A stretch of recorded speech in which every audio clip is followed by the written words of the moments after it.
Hi, I'm Annie Botticelli, and this is the Storyteller Forecast for Capricorn for February 2016. Check out my website, anniehelpsyou.com, or click on the link below this video, and you can see more about my astrology blog and my other blogs.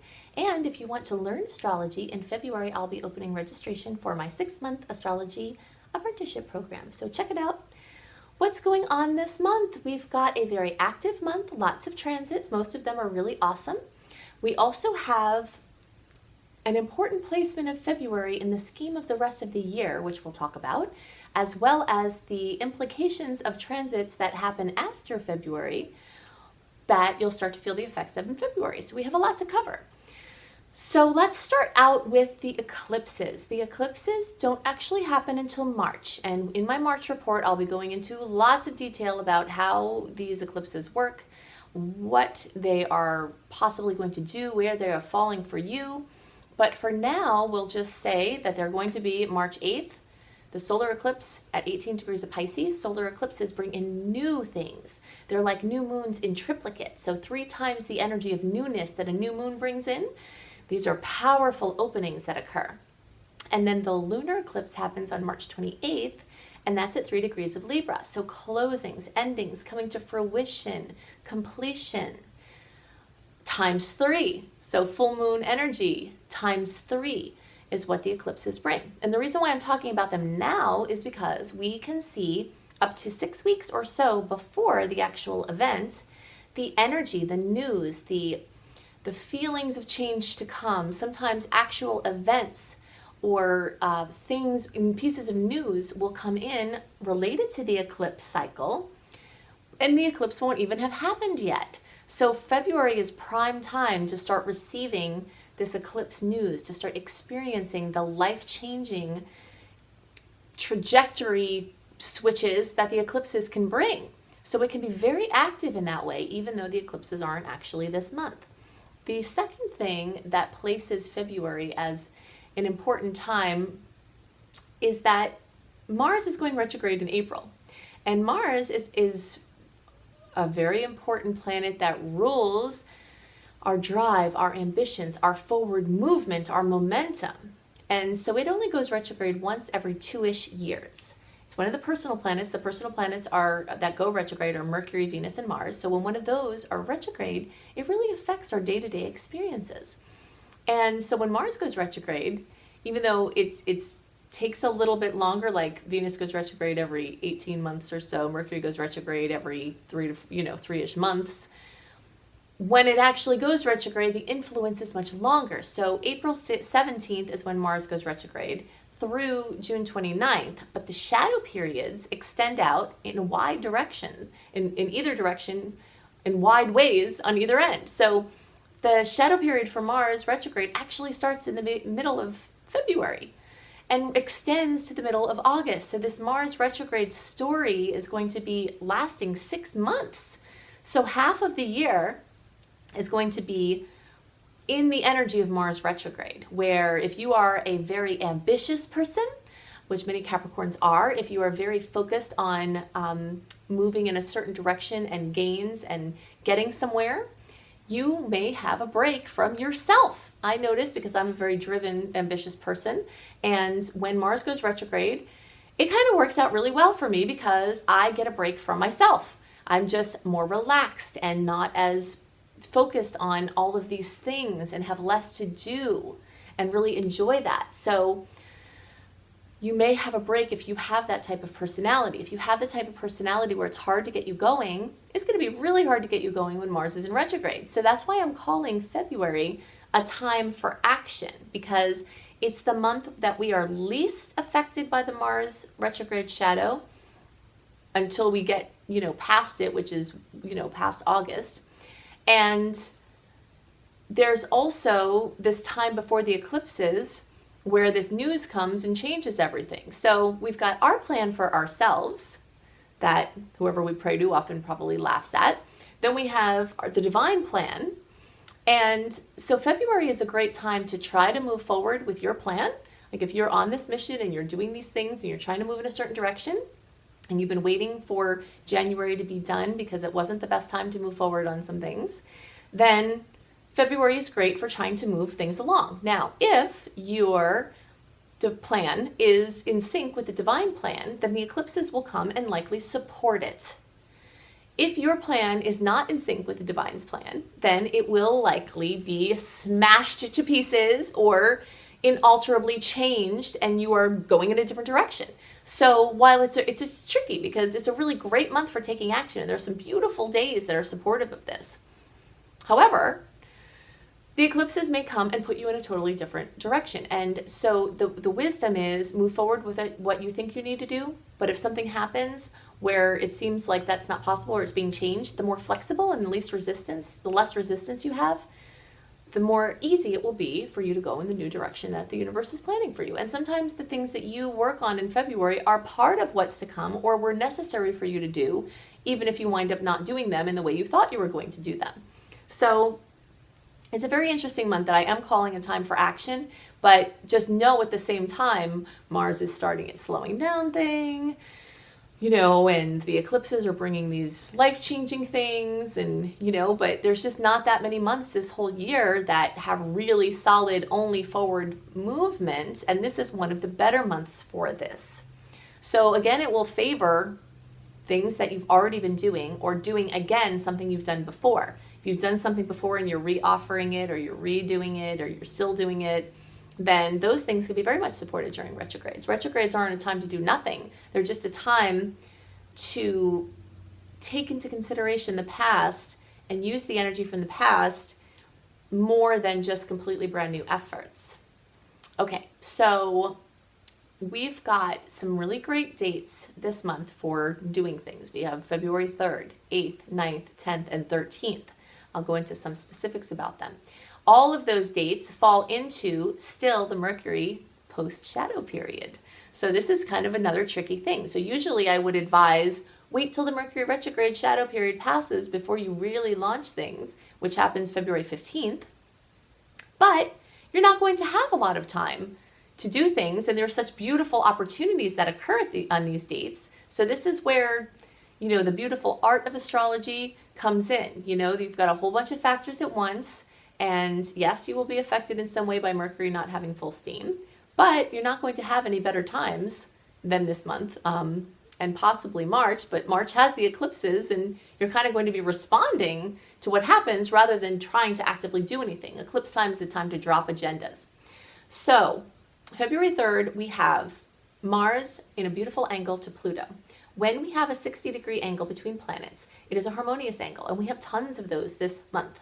All of the other challenging ones, which are a couple of squares, the squares are flanked by these other aspects with 60-degree angles. So even the challenges have these beautiful aspects involved. The thing about 60-degree angles is that they require effort on your part to bring the magic that is the potential of the transit. It's not like a trine, which is a 120-degree angle, which is you could be laying down, doing absolutely nothing, and, people are bringing you stuff on platters. It's like the energy of things coming to you. But this month is all about taking action. That's why I'm calling this month a time for action, even though it has all this other crazy stuff going on.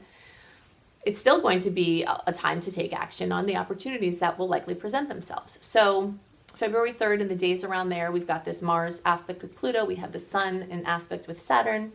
Then February 5th and 6th, it's a little bit challenging. We've got Venus, Pluto, and the Moon all conjunct.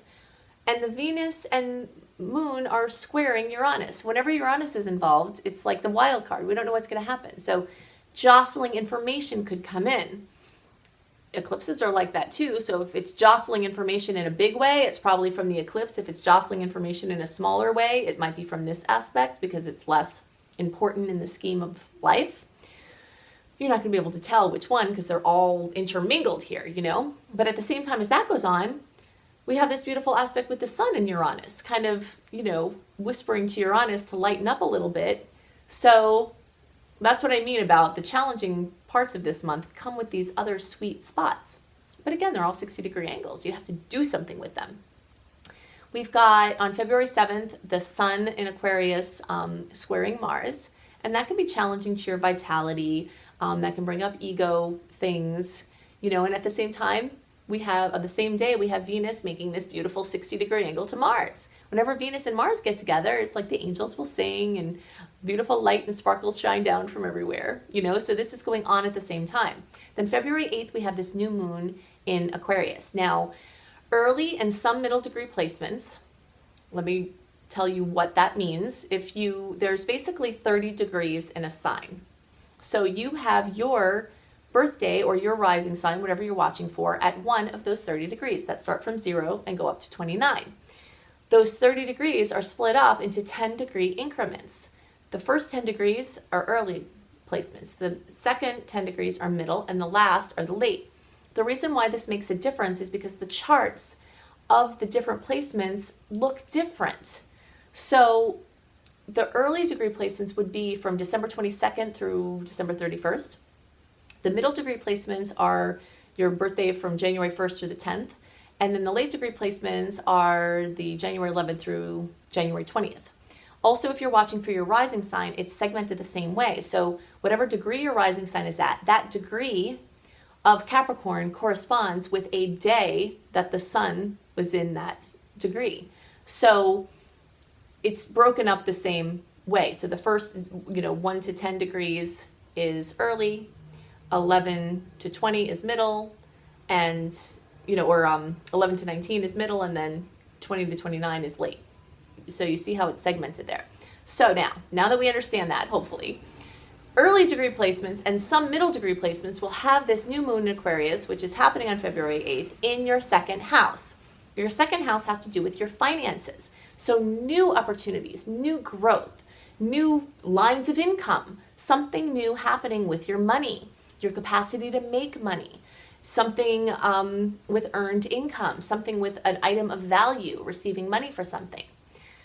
The rest of you middle and then all of you late degree placements are going to have this new moon in your first house, which is very much about reinventing yourself. It's your physical body, it's your appearance, it's in some ways your health as it relates to your physical body. It has to do with that integrity between or lack of between what you're presenting into the world and what you're the image you're trying to convey. So if you're about something and your image is conveying something else, when you have a new moon in this sector, it helps you to get those more in alignment, which brings more power to what you're bringing, So maybe you're doing something with your work that is fearless, and maybe your hairstyle does not match that image. And then in this period of time, you get it to match, and then how you feel is conveying this energy of fearlessness,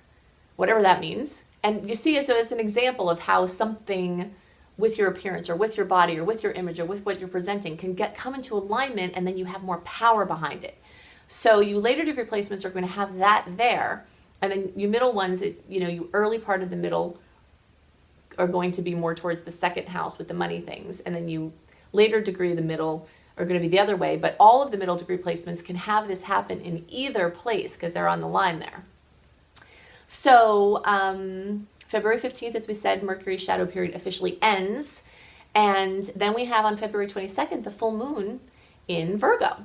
And all of you are going to have this, with the exception of the very, very late degree placements, you're all going to have this in the 8th house. But even you late degree placements, it's close enough to your 8th house while it's in your 7th house that you could have 8th degree manifestations from the full moon. And either way, both of those are partnership houses. So something related to partnership, relationship, fullness, completion, fruition, something happening. Sometimes it's dramatic. Sometimes it's highly emotional, but in a good way, in a blissful way. This is also the house of credit and debt. So you might have something come to fruition involving a loan or accessing credit or something involving debt or merging your power, collaborating, working with other people. It's called other people's money. So inheritances, spousal money, money that you have with a business partner, something where you're working with someone and you have your resources and their resources intermeshed. That's where this energy will be for you. So this is the overview of the month, so we'll see how it rolls out for you. I'm here to assist. You can go to my website, AnnieHelpsYou.com, check out my astrology blog. I expect to be having shortly, hopefully by the time you watch this, my Jupiter blog up, so you can check that out, and also other things. While you're there, you can look on the coaching tab if you're interested in having personal coaching with me. Also, if you're into virtual coaching, I have a 28-day virtual coaching program called Shine, which is available on a sliding scale, so it's accessible to everyone. And it's intended to help you get the blocks out of the way that are interfering with you stepping into your full and highest expression in this lifetime. That's my department. So check that out. And if you're interested in learning astrology and you resonate with how I teach, then definitely consider joining my astrology apprenticeship program, and I'll start registration for that in February. So I hope you have a wonderful month. And next month we'll have the eclipses and other stuff to talk about. So that'll be really busy. So until then, bye.